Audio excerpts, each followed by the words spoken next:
My name is Joseph Morgan, and I play James Ackerson in Halo Season 2. I played Halo, Halo 2, Halo 3, Halo 4, co-op with my friend. And then, when I got offered the role, I thought it was my due diligence to play through Halo Reach, just to make sure I'd done my research. And I read The Fall of Reach, the graphic novel. Halo was huge when I was growing up, so everybody was playing it, and it was kind of revolutionary. Mr. Ackerson is Dr. Halsey's replacement. Ackerson is such an interesting character for us in Season 2. It's a new and fresh relationship for this season. Have a seat, John. So Ackerson comes in like a whirlwind, and he presents a new challenge for Master Chief and for Silver Team because he's unpredictable. He can be your best friend one minute, each of them remarkable warriors, and your worst enemy the next minute. At the end of the day, he's just a guy in a suit. And nobody knows where they stand. He's like a puppeteer, he's a manipulator. So he's always trying to find his way in, find the right tack to deal with each person. And then when that doesn't work, he switches it up. Ackerson is one of the higher-ups in an organization called ONI. What does that mean? The ONI is the Office of Naval Intelligence, but Ackerson refers to it as the ONI, just because it sounds cooler. The ONI is running the show, and I am the ONI. The Office of Naval Intelligence is where a lot of top secret stuff is done, a lot of clandestine operations. ONI will conduct intel analysis. We don't need ONI to tell us what we saw. There's a bit of a mistrust between the Spartans and ONI in general, but particularly this character of Ackerson who comes along because he sort of inserts himself into their lives in a way. I really enjoyed all of my scenes with Pablo because that dynamic was so interesting to me, that power struggle between John and James Ackerson. Put yourself in my position.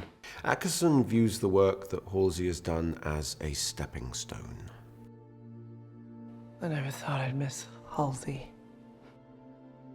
These things that you made, broken as they may be, they're going to become the foundation for something extraordinary.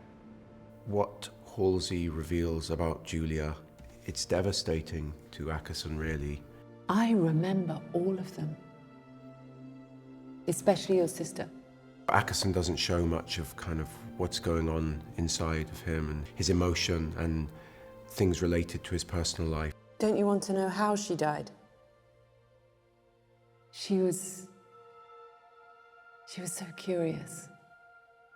She used to ask so many questions. But you never know who's going to make it through the augmentation and who isn't. So when he finds out that Julia, she was part of the Spartan program, but she failed it because the physical augmentation didn't take with her, and Halsey told her that she was part of the next step. She would be this small part of the next step forward.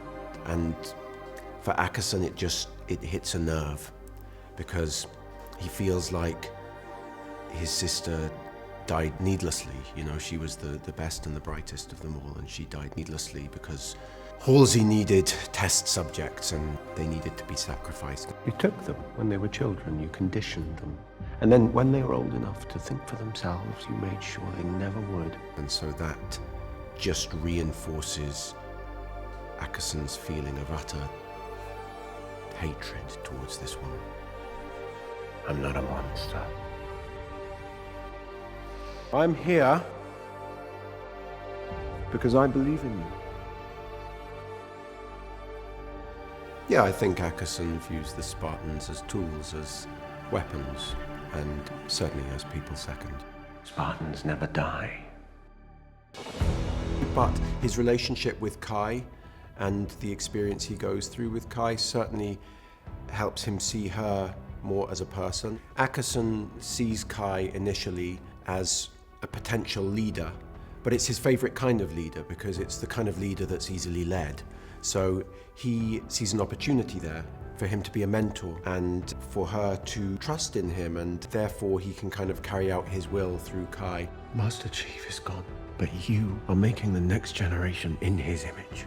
But I think he also enjoys having someone he can rely on. I'm going to tell you something, and this information is highly classified. Through the later half of the season, Kai really becomes the person closest to Ackerson. The amount of energy and care that he puts into those Spartan IIIs raises their value for him, and when he understands their true sacrifice and what Parangosky has in mind for them,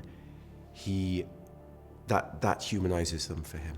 And he does start to think about it a little differently. How many Spartan IIIs are you willing to sacrifice? So Ackerson comes into season 2 at the top of the food chain, and he shakes everything up. He makes sure everybody knows that he's in charge. And quite quickly, he starts to feel the pressure that comes with that, the big decisions that he has to make for the greater good. And that has a tremendous effect on Ackerson, not only his professional life, but also his family life, his personal life. But my absolute favorite scene of the entire season was a scene from episode 3, and that is with Ackerson's dad, played by Bill Patterson. Lift your chin up. Yeah. What the hell's wrong with you? This is funny. Well, I've heard it before. What difference does that make? You're supposed to damn well laugh when I repeat myself. I'm the one that's seen her.